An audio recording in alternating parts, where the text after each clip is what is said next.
Jo, konnichiwa alle zusammen. Das hier ist der zweite Teil des Abenteuers von mir und Serge und wir nehmen euch heute mit aufs Oktoberfest in Yokohama.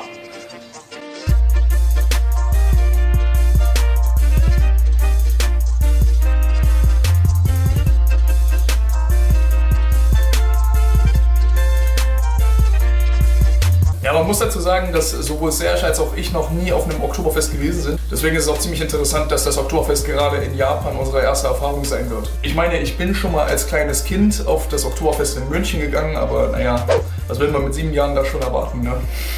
Ja, zusammen sind wir mit Saori und einer Freundin von ihr hingegangen. Da wir wussten, dass es auf dem Oktoberfest sehr, sehr teuer sein wird, haben wir uns natürlich auch vorher schon mal ein bisschen was zum Vorglühen gekauft.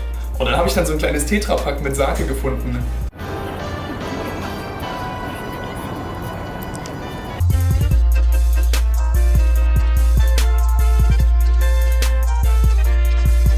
Ja, willkommen in Little Germany.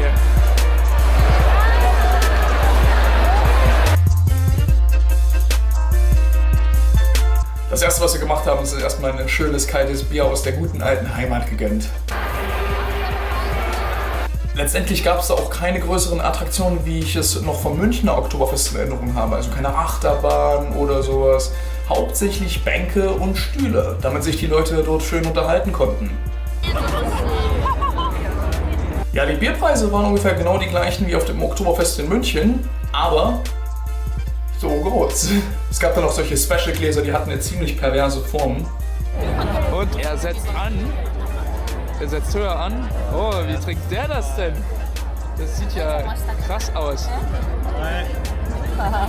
Aber was das gekostet haben muss, will ich gar nicht wissen. Als es dann ein bisschen später wurde, ging es dann richtig ab. Es kamen verschiedene Bands aus verschiedenen Ländern. Da war sogar ein Typ aus Australien dabei, den Saudi und ich schon in einem Restaurant bereits auftreten haben sehen. Und er hat uns sogar wiedererkannt. Schicksal! Leider hatte der Mann dann keine Zeit zum Quatschen mit uns, weil er von ganz vielen Japanern umgeben wurde. Die haben ihn nämlich gefeiert wie ein Popstar. Letztendlich aber hätte jede Nase auf die Tribüne dort hochgehen können, weil die Japaner echt auf alles abgegangen sind. Hauptsache es klang deutsch, Hauptsache es war irgendwas, was richtig gute Laune gemacht hat. Nach ein paar Bier Intus war das wie eine wilde Horde nicht mehr unter Kontrolle zu bringen.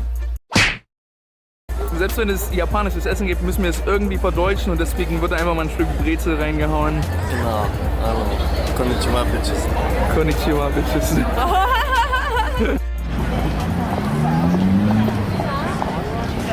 Jo, nach dem Oktoberfest sind Serge und ich nochmal zu einem berühmten Autotreff gegangen auf einer Insel von Yokohama, wo man nur ganz, ganz schwer hinkam. Und da steht er mit einem ganz normalen Ticket. Warum kann er seinen JR-Pass nicht benutzen? Was ist da los? So eine Scheiße. Ja, man kann nicht immer gewinnen, weißt du? Und deswegen sind wir dann einfach eine Stunde lang quer durch Industrie gelaufen.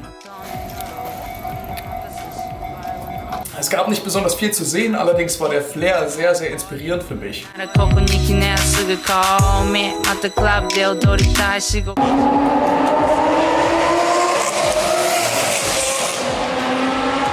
das tut ja den Ohren weh. Da gab es ja diese Autobahnen, die über unseren Köpfen ragten. Und es war zum einen richtig, richtig laut und zum anderen konnte man sich ein wirklich sehr, sehr beeindruckendes Lichterspiel geben. Denn die Decken der Autobahn über den Autobahnen haben die Lichter der Autos wieder gespiegelt und das war so schemenhaft und so unwirklich. Es sah einfach nur genial aus. Nachdem wir dann eine Stunde lang nur Industrie und riesengroße Fabrikgebäude betrachten durften, haben wir dann ein kleines Restaurant in einem Gebäude gesehen, wo dann schon ein bisschen mehr ging. Und da war dann schon die Vermutung da, dass wir es gefunden haben. Und dann das.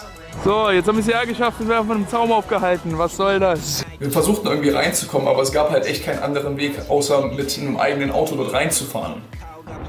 Also irgendwas scheint hier nicht ganz richtig zu laufen. Ja, und dann kamen wir dann an so einem Highway-Entrance an und da hat uns ein alter Mann aufgehalten und fragte uns natürlich, was wir hier wollen ohne Auto.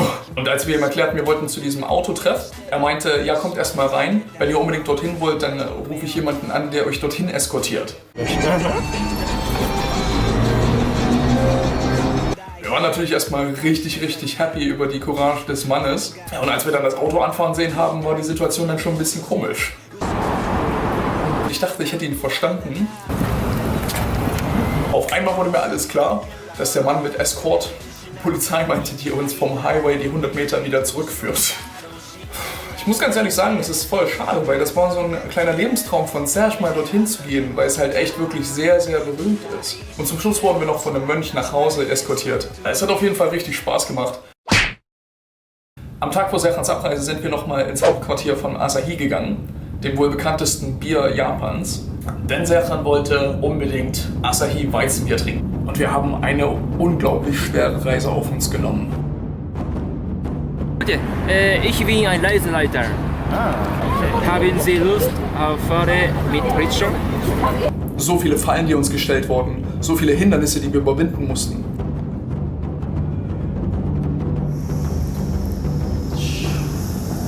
Und er macht sich bereit für seinen nächsten Kampf.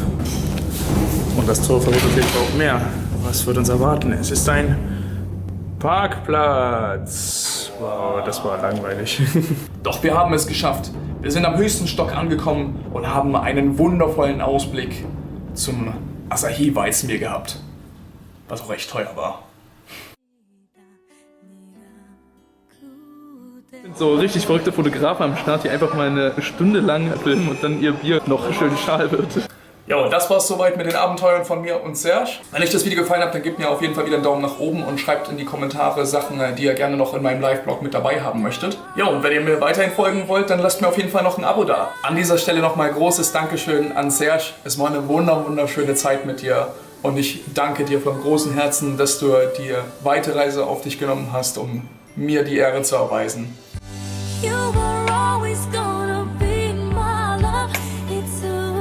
Na gut, Freunde, das war's soweit von mir. Stay Genki und bis zum nächsten Mal. Bye bye. Ciao. Ciao.